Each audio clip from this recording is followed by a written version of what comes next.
স্বপ্ন কারোর সাথে শেয়ার করতে নেই, যেটা মানুষ ঘুমিয়ে ঘুমিয়ে দেখে এটাও স্বপ্ন, আবার আরেকটা আছে যেটা মানুষকে ঘুমাতে দেয় না, ওইটাও স্বপ্ন, ওটার ভিশন বলে। এই দুইটার একটাও কারোর সাথে শেয়ার করতে নেই। এর কারণটা কি? কারণটা হচ্ছে স্বপ্নের ব্যাখ্যা যেমনটা করা হয় তেমনটাই হয়। আপনি একটা স্বপ্ন দেখলেন, একজনকে একটা বললেন, সে হুট করে একটা ব্যাখ্যা দিয়ে দিল, ওইটাই হয়ে যাবে। এটা আপনার জন্য ভয়ঙ্কর হয়ে যেতে পারে। এক লোক এসে মোহাম্মদ ইবনে সিরিনকে বলল যে আমি দেখলাম আমার ছেলে পানি খেতে খেতে পেটটা এত বড় হয়ে গেছে। এই একই স্বপ্ন আরেকটা লোকে দেখলো, দেখে এক মূর্খের কাছে জিজ্ঞেস করলো। সে বলল, সর্বনাশ, এত বড় পেট হয়ে গেছে, তোমার ছেলে তো মারা যাবে। ঠিকই কয়েকদিন পরে ছেলেটা মারা গেল।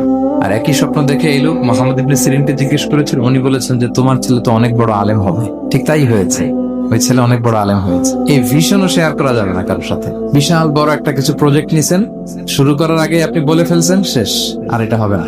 দেখবেন যে এখান থেকে কনস্পিরেসি, ওইখান থেকে শত্রুতা, ওইদিকে এটা করছে ওইটা করছে, আপনি আর আগাতেই পারবেন না। সো স্পেশালি যদি কোনো ভালো স্বপ্ন দেখেন, এট দ্য সেম টাইম খারাপ স্বপ্ন যদি দেখেন, এটা আপনি শেয়ার করবেন না কারোর সাথে। কারণ স্বপ্ন এটা কেবলমাত্র মন মস্তিষ্ক প্রসূত কোনো বিষয় না। মুমিন জীবনে এটা অনেক অর্থবহ। মাঝে মাঝে স্বপ্নের মাধ্যমে আল্লাহ মানুষকে বার্তা দেয়, ইলহাম পাঠায় স্বপ্নের মধ্য দিয়ে। যার জ্ঞান নেই বা ব্যক্তিগত জীবনে পাপী, ভালো মানুষ নয় বা হিংসুক টাইপের, এদের কাউকে আপনার কখনো স্বপ্ন শেয়ার করবেন না। ভালো স্বপ্ন দেখলে শুকরিয়া করবেন আল্লাহ, আলহামদুলিল্লাহ, আল্লাহ কবুল করুন। খারাপ স্বপ্ন দেখলে পানাহা চাবেন আল্লাহর কাছে।